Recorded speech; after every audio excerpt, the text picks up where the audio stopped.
सरकार के, मोदी सरकार के बीते 2 साल के कामकाज की। रुक कर लेते हैं Modi eight 2 years.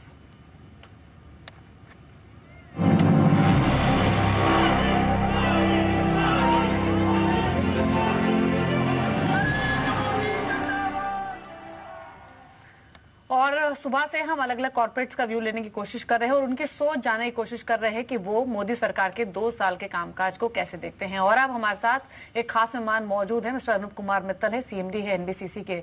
Mister Mittal, good morning. Modi सरकार, आज 16 मई है और ठीक 2 साल पहले एक स्ट्रॉन्ग रिजल्ट हमारे सामने आए इलेक्शन के और एक क्लियर मैंडेट के साथ मोदी गवर्नमेंट सत्ता में आई। 2 साल पहले जो कॉर्पोरेट के अंदर कॉन्फिडेंस था वो बिल्कुल जीरो था, जो डिसीजन मेकिंग पावर थी वो काफी कमजोर थी। और इन 2 सालों में सरकार ने काफी कोशिश की है कॉर्पोरेट से कॉन्फिडेंस को रिबिल्ड करने की, न्यू एंटरप्रेन्योर्स बिल्ड करने की। तो क्या इस कोशिश में सरकार कामकाज हुई है कि सही मायने में कॉर्पोरेट्स के अंदर विश्वास जगा है?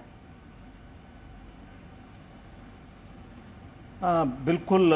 मैं एक लाइन में ये कहूँगा, ये एकदम स्वीपिंग चेंज हुआ है कॉर्पोरेट में। नई गवर्नमेंट आने के बाद जिस तरह से स्लोगन गवर्नमेंट ने दिया था कि minimum government and maximum governance, तो वही हो रहा है। उसका एग्जाम्पल अगर मैं अपने सेक्टर से बात जोड़ूं तो रियल एस्टेट बिल जैसे पास हुआ है, तो अब आप देख रहे हैं कि कितना चेंज आ गया है और जिस तरह से चल रहा है।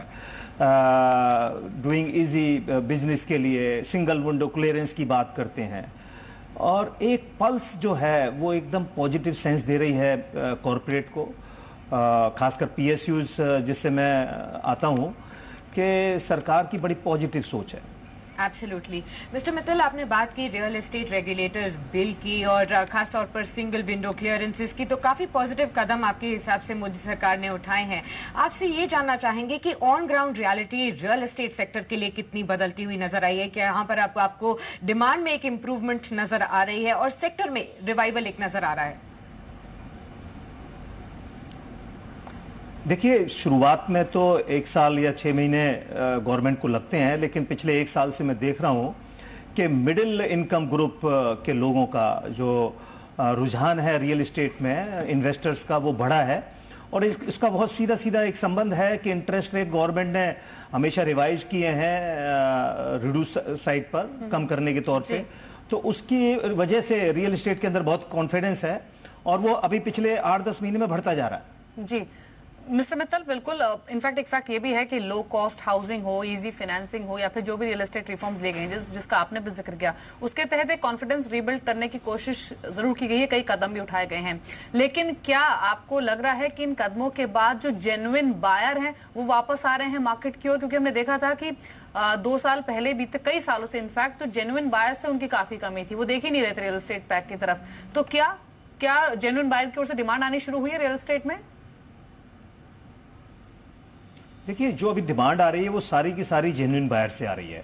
और उसको अगर आप कनेक्ट करें अपने बैंकिंग सेक्टर से, अगर डाटा देखें कि कितने लोन उन्होंने इंडिविजुअल्स को सैंक्शन किए हैं, तो उससे आपको बिल्कुल सीधा सीधा संबंध मिल जाएगा कि जितनी डिमांड है वो जेन्युइन बायर से आ रही है।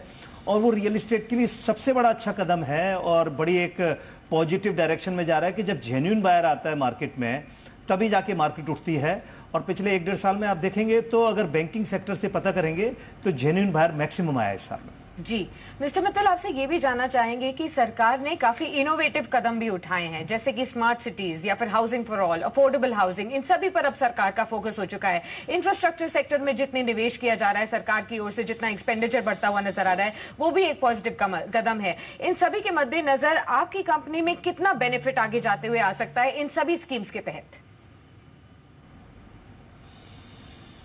इसका तो बहुत एक छोटा सा आंसर है कि पिछले 1 साल में जितना कंपनी ने बिजनेस डेवलप किया है लास्ट फाइनेंशियल ईयर में, करीब 20,000 करोड़ रुपए का, अगर उसके प्रीवियस ईयर का 4 साल का टोटल करता हूं तो वो 1 साल के अंदर वो बिजनेस डेवलप हुआ है।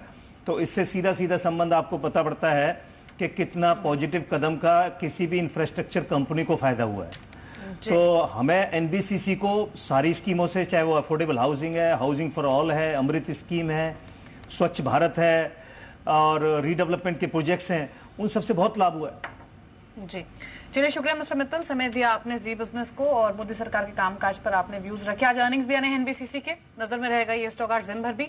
एक छोटे से ब्रेक का यहाँ पर वक्त हो गया है, जल्द वापस लौटेंगे। आप देखते रहिए आपका बाजार।